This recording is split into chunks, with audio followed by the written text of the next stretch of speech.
love your suit.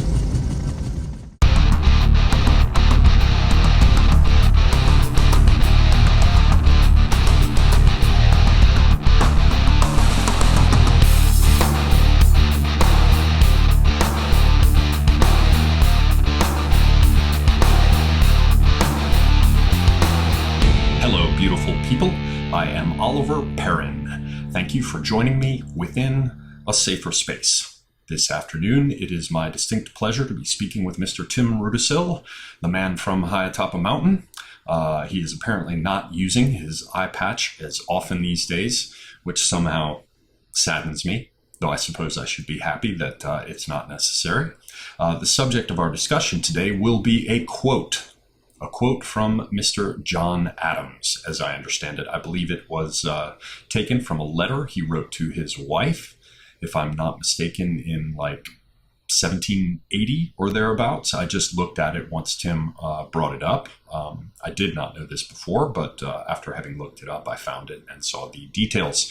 Mr. Tim has proposed discussing this quote, which is pregnant with considerations of various kinds. Before turning it over to him, I am going to read that quote. However, before reading that quote, I want to enjoin all of you to subscribe to this channel, A Safer Space, and also to remain subscribed to Semiagog. YouTube continues to shave off my subscribers from the Semiagog channel. People are not receiving notifications. They are being unsubscribed without their consent. So please check to make sure you are still subscribed over on Semiagog. Click the bell for notifications if that suits you. And please subscribe to A Safer Space. Now, we have on top quote, of which you must be sure. Oh, come on, Ollie. Well, all right. Let's season it in there occasionally. All right. I do thank you, because in doing that, you keep me from having to do it, and you know I don't like to, and also you a little spare change never hurts anybody. You know, what can I say? Yes, well, you know I have a number of things I'm trying to get through in my own life, at which point I think this channel will flower in its fullness, at which point I will then begin to shake the cup. But right now, we're still, I don't know, only a little over 2 years in, and I don't feel yet that I quite have the product. But in any case, all right. Then I shan't mention it. I thank you, sir. So this quote, again, from John Adams. I believe it's from a letter to his wife, Abigail Adams, from around about 1780. And the quote is as follows. I could fill volumes with descriptions of temples and palaces, paintings, sculptures, tapestry, porcelain, etc., etc., etc., if I could have time. But I could not do this without neglecting my duty. The science of government, it is my duty to study more than all other sciences.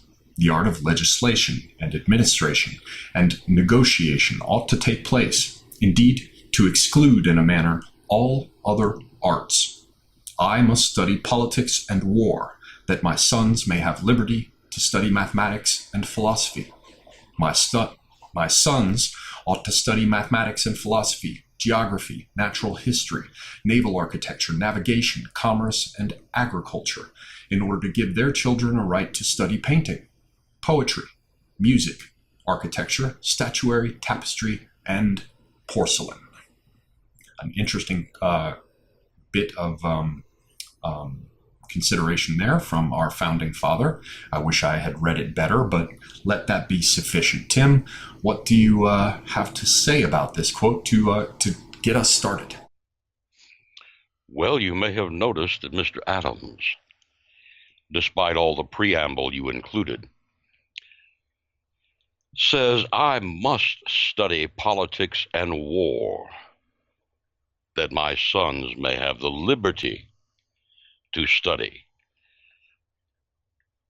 and that their children are given a right to study, and continues on from there.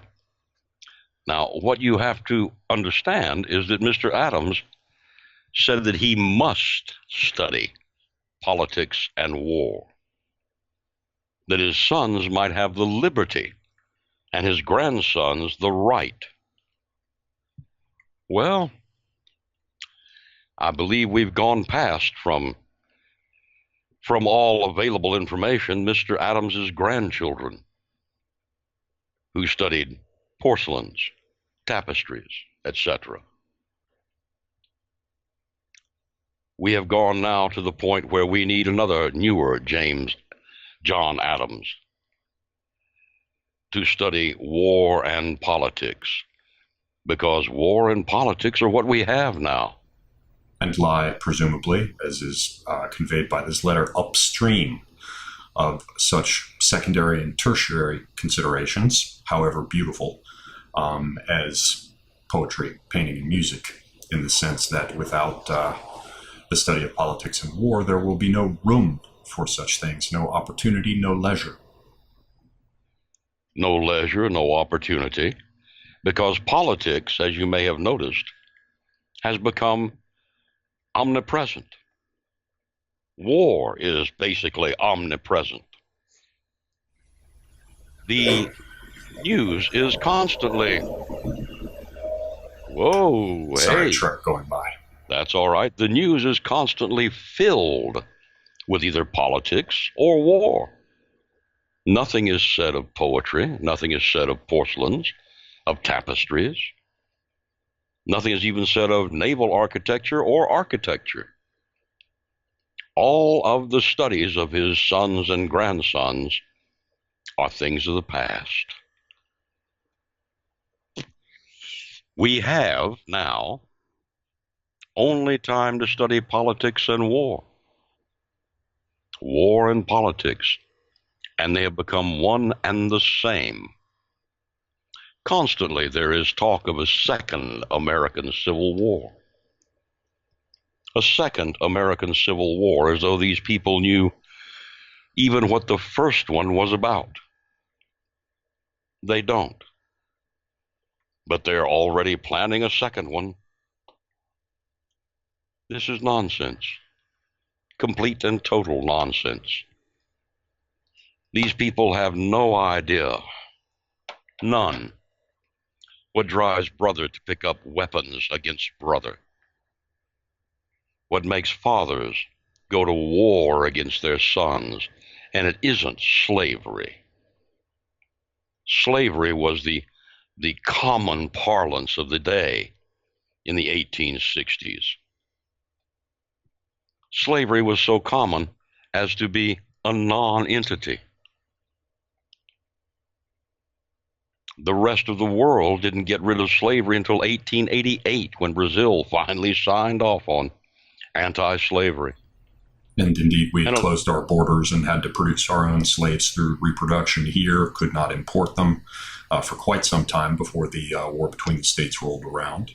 And as you pointed out, when I was but a young lad, all those things were dead in any case, though they still, strolled about, not yet knowing that their time had already come because of the arrival of Irish immigrants, among others, who were cheaper and you didn't have to pay to take care of them, and more importantly, the emergence of things like the cotton gin.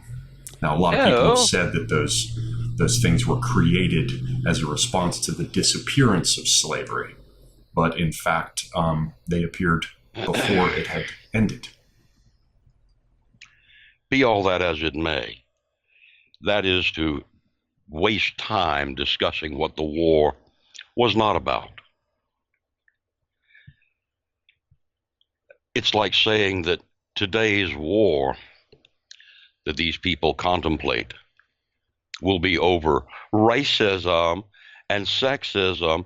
It won't be.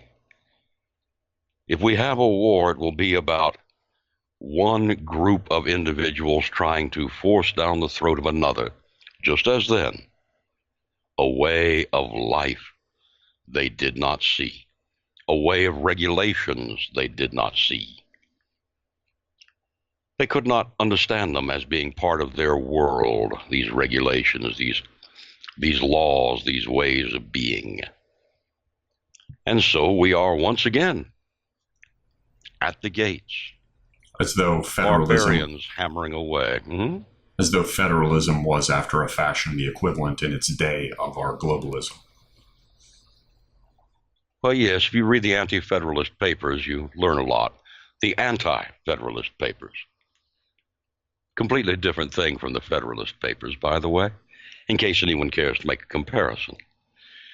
They, the point is that we have now, today, this very day, of August the 1st, that's what is it, 2018,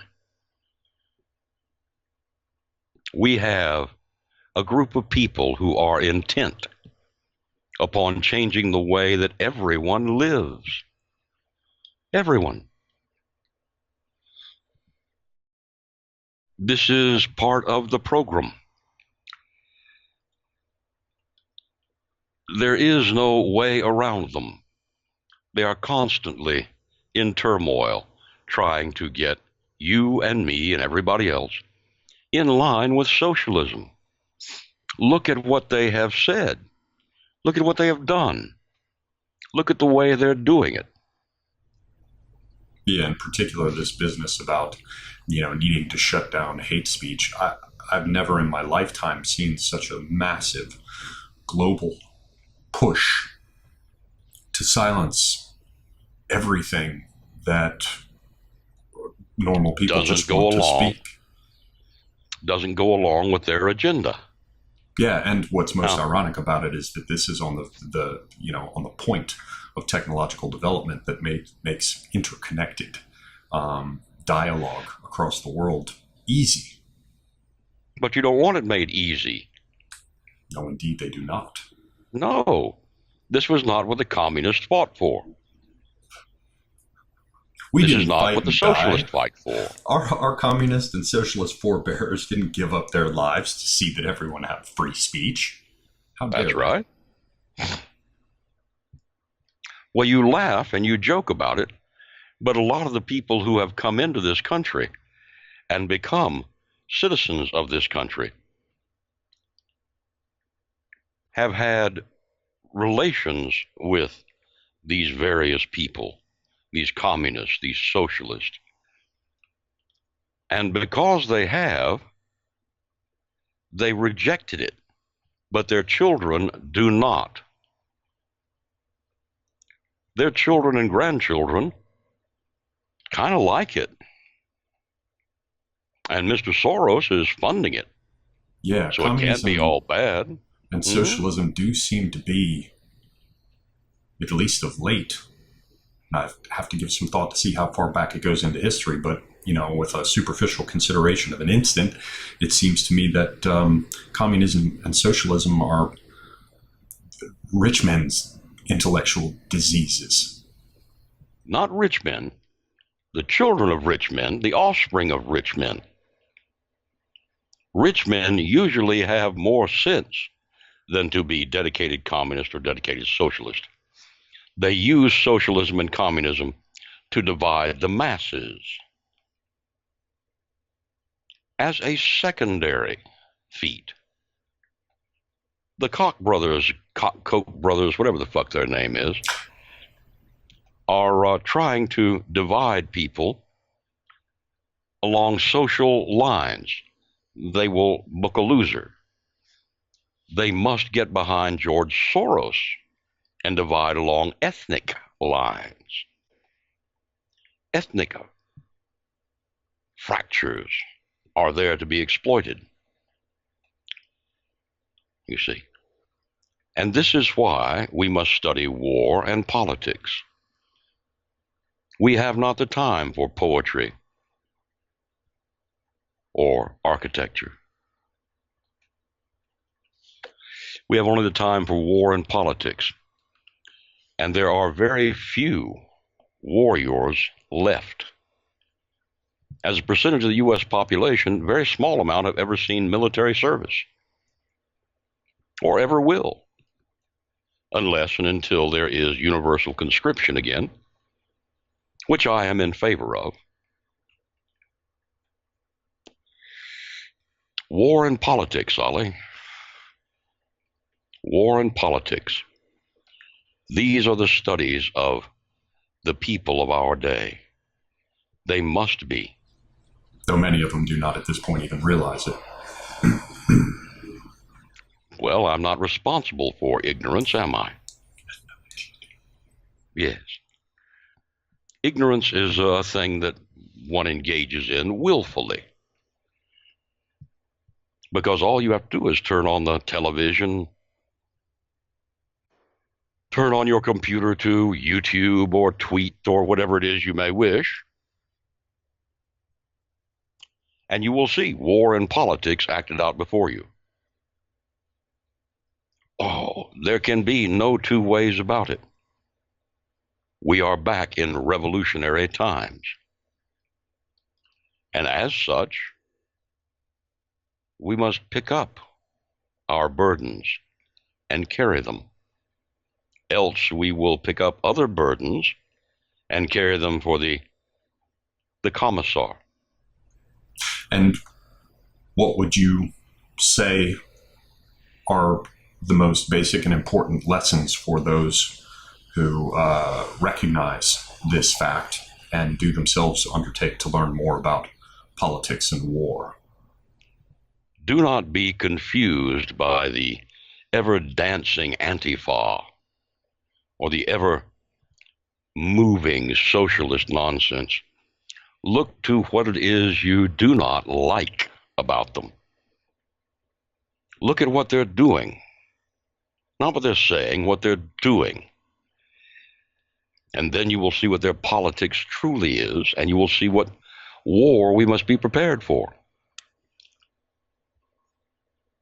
We must not be prepared to fight them on all of these fronts of taking down Confederate statues, and do they go after Washington and Jefferson and all these people next?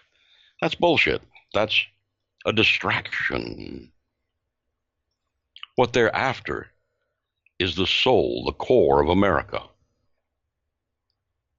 the very thing that sets us apart. Which is one of the things. Which is one of the things that so disgusts me about the fashion for proposing and endorsing socialism that has become so common among some of the white nationalists. They don't really understand what socialism is. They don't understand what any of this nonsense is. These are big words thrown about by people who have a very small understanding of them. What it really amounts to is, are you free to make your own decisions, or must you look to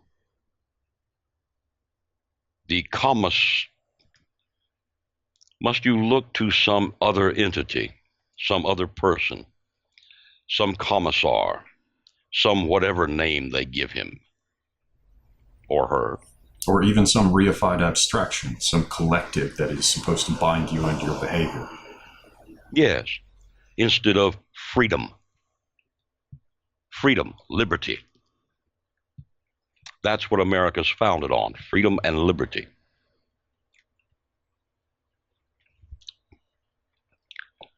Not all this nonsense of being a Trumpite, being a whateverite. No. It's founded on freedom and liberty.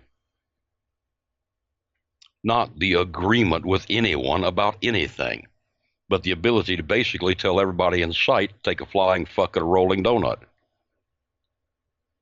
Because you don't care to play. It's very simple, Oliver. Either we are free men or we are not. If we are free men, then we must study war and politics. Must study them. Just as Mr. Adams says. Because our children need to be free to study other things. Their children need to be free to study other things. But there must always be, as, who was it, Lord Axton once said? Somewhat of that nature. You sleep safely at night, because hard men stay awake that you might. Although that'd probably be Lord Acton, but I like that you crossed it with Hoyt Axton. Yeah, that's all Lord right. Lord Axton. I don't need no diamond ring, don't need no Cadillac car. Yes, sir. Just want to drink my Ripple wine down in the Lightning Bar. Yeah, Which is a Hoyt study of Axton. war of its own, is it not? It is, in fact, and to be honest with you, a place where you gain a lot of warriors.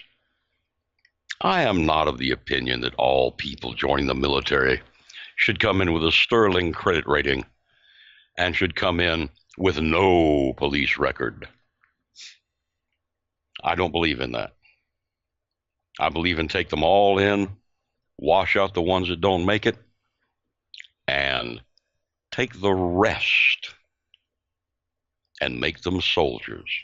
Well, it's kind of like Nietzsche's old observation about how almost identical the psychological profile of the criminal and hero are, because both refuse to accept the assumed boundaries that are sufficient to constrain those unlike them. You ever hear of Audie Murphy? Yeah, we have discussed it. Yeah. You know what he said when they asked him why he was killing all those people? Because he did in a lot of folks there. You remember what he said?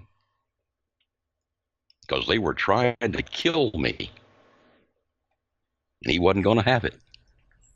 They were trying to kill him. He's doing his best to keep them from doing it. That's a hero. A hero is a person who, though he may or may not be a perfect soldier, is in fact a warrior par excellence. And to be honest with you, we must all become warriors par excellence. We must study war and politics. Politics is the art of compromise. But you must never compromise that which should not be compromised ever. Your freedoms, your liberties. These must never be the subject of compromise. And yet in this current war that we are involved in, they are the subject of compromise. They are the subject of extreme compromise. Hate speech. Oh my God, we can't have hate speech. Well, where did we get hate speech from? The first I heard of it, and tracing it back, is a number of things proposed by the Soviets to the United Nations in the 1950s, designed to silence people who would speak out. And I have also done clips of my own about how multiculturalism requires hate speech, because you are going to jam together people who do not have the same values and allow them to operate in parallel but for the most part insulated societies. Speaking your mind is not permissible. Everyone must be quiet in order to maintain order. You know, social harmony and the public good. There are two things, in fact, that one cannot have together with multiculturalism. And those two things are freedom of speech and the right to bear arms. Because when you have a situation, you're trying to keep a number of people who do not share anything at all. Do you mean that when we can't speak our minds, then we must fire our weapons? Which is why these attempts to silence everyone lead inevitably to violence, because the only alternative has been removed. Damn it, man. I can't mean that. What an odd thing. I'm sorry, say again. I can't mean that. Golly gee, Ollie. Damn it, man. Yes, Ollie. You can't mean Damn that. it, man. Yes, like that. The real thing is that, yes, you can mean that, because that is the way of it.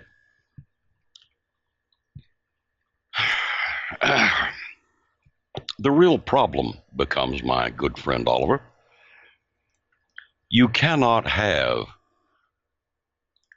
a major immigration segment, a segment of immigrees, who all speak a different language than the language of the country they're immigrating to, because they tend to live together, clusterfuck together, and continue to speak their language and use all of the same social and cultural